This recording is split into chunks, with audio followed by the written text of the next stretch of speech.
Anyway, there's one more thing I want to talk about on stream tonight. One more thing that I thought people would find interesting, because I think this fell by the wayside for a lot of people.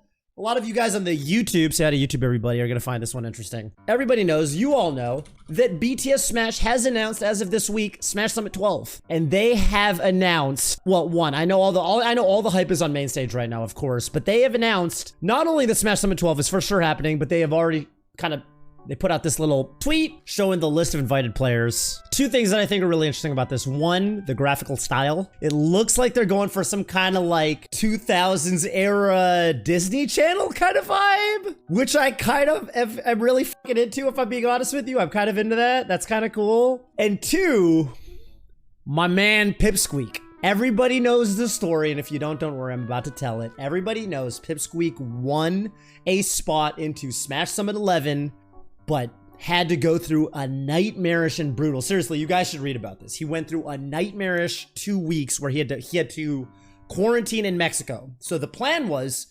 because the COVID restrictions that were in place, he had to go to Mexico and basically shack up for 2 weeks in a quarantine type situation, and then he was going to get on a plane and go to Smash Summit. But from my understanding, and there was he wrote a big twit longer explaining the whole thing. He was telling the story, and it sounded just brutal. It sounded absolutely nightmarish, and I felt so awful for the guy. It sounded terrible here. I'll even show you guys like the twit longer.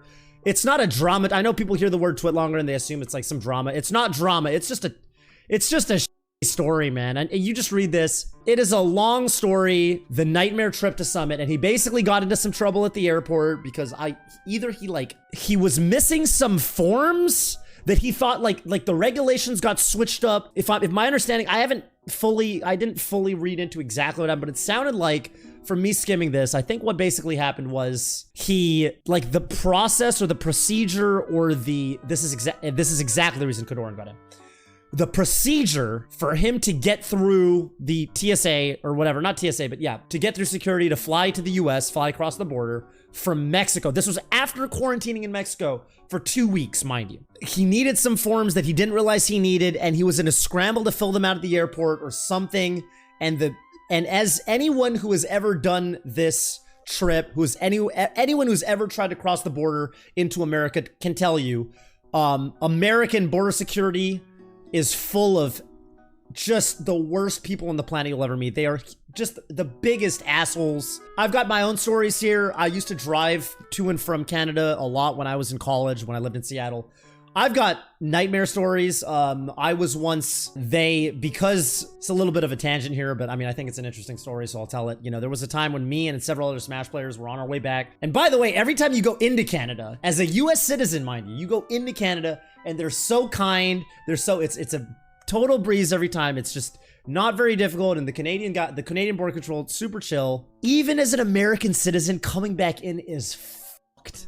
It's so And there was one time we were driving back from Canada at like 1 in the morning, and I think these Border Patrol guys saw 5 college-age degenerates, you know, because we're fucking melee players, you know, and I think these guys thought, these American Border Patrol guys thought, you know what? Nobody's, you know, who are these fucking kids that are coming across the border at 1 a.m.? These guys must have drugs on them. I also kind of think they profiled a good friend of mine who was driving the car. I think he got profiled, and I think that's probably part of the reason.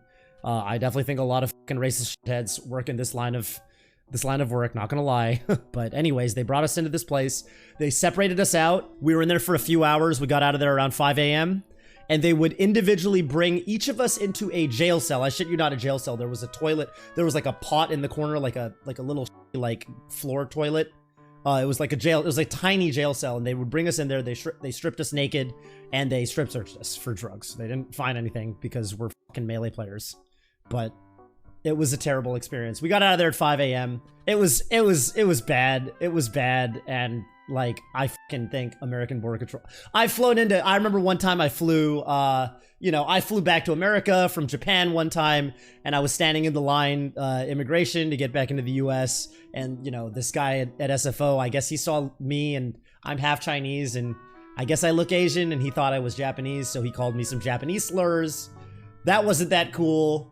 This is all to say that I don't really have a lot of faith in American border security. I've had a lot of really racist experiences myself, and it does not surprise me that if the Canadian border is fucked, then the fucking Mexican border is probably extra fucked. So TLDR, Pipsqueak tries to get to the Mexican border in a variety of ways, can't get through via plane, so they say, you know what, we got to get you to Smash Summit at this point in a day or two. So he gets in a car, tries to go the ground route, cannot get in. The border security, they don't give him a real reason. They just tell him, you know, basically, fuck you, you know, what the fuck are you doing? What do you mean you're from Sweden? You know, fuck this, we're not letting you through.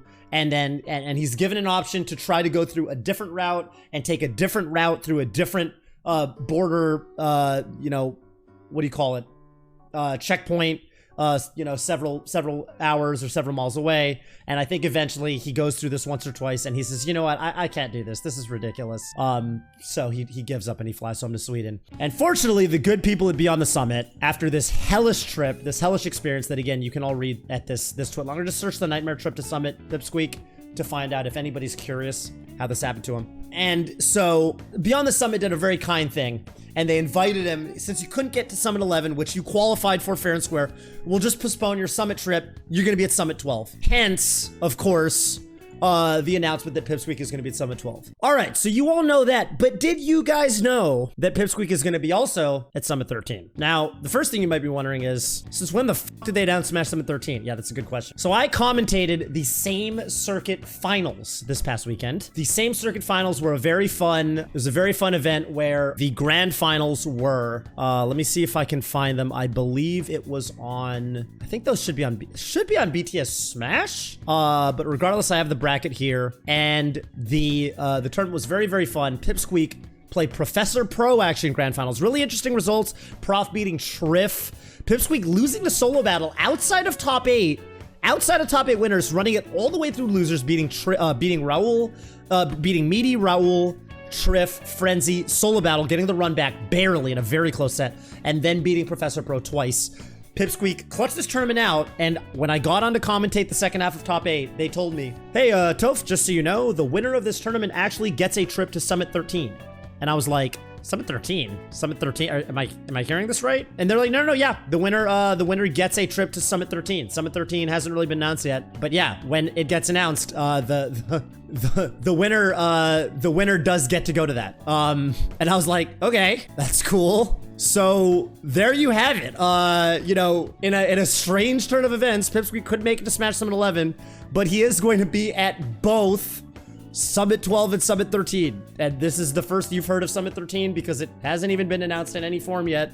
I don't know how this deal happened. I have to imagine Aiden's involved somehow. So praise be to Eamon Gaming.